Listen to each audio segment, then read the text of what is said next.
কয়েকজন শিক্ষকের আচরণ আমরা মর্মাহত হয়েছি।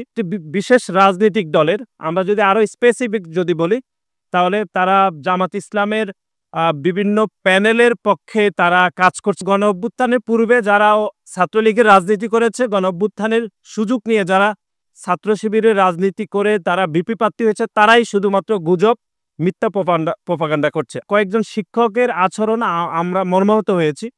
বিশেষ করে তারা একটি বিশেষ রাজনৈতিক দলের আমরা যদি আরো স্পেসিফিক যদি বলি, তাহলে তারা জামাত ইসলামের বিভিন্ন প্যানেলের পক্ষে তারা কাজ করছেন বলে আমাদের প্রাথমিকভাবে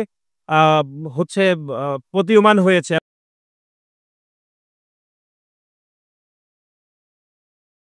এবং তারা আমরা দেখেছি যে শিবিরের প্যানেলের ভিপি প্রার্থী সাদিক কায়েম যেরকম অভিযোগ করেছেন, আমরা দেখছি এই কেন্দ্রে একজন প্রক্টর রয়েছেন, যে আমাদের সম্মানিত শিক্ষক মাহবুব স্যার, তিনিও সাদিক কায়েমের বাসায় তিনি একই অভিযোগ করেছেন, মানে জামাত ইসলামের মতো করে অভিযোগ করেছেন।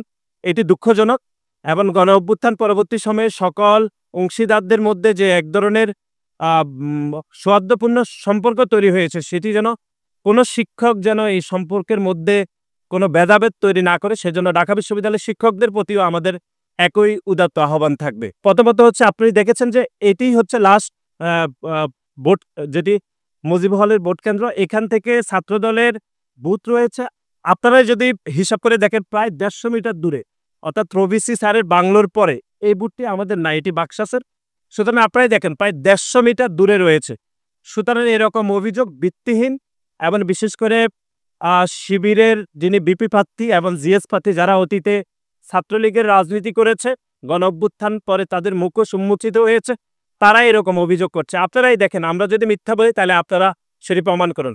এখান থেকে প্রায় 150 মিটার দূরে ছাত্রদলের ভোটটি রয়েছে এবং প্রভিসি স্যারের বাংলোর পরে রয়েছে আমাদের ভোটটি। সুতরাং এটি কোনোভাবে এটি সত্য নয়, এটি অসত্য, মিথ্যা। এবং গণঅভ্যুত্থানের পূর্বে যারা ছাত্রলীগের রাজনীতি করেছে, গণঅভ্যুত্থানের সুযোগ নিয়ে যারা ছাত্র শিবিরের রাজনীতি করে তারা ভিপি প্রার্থী হয়েছে, তারাই শুধুমাত্র গুজব, মিথ্যা প্রপাগান্ডা করছে। আমরা যদি মিথ্যা বলি তাহলে আপনারাই প্রমাণ করুন। মধ্যে রয়েছে।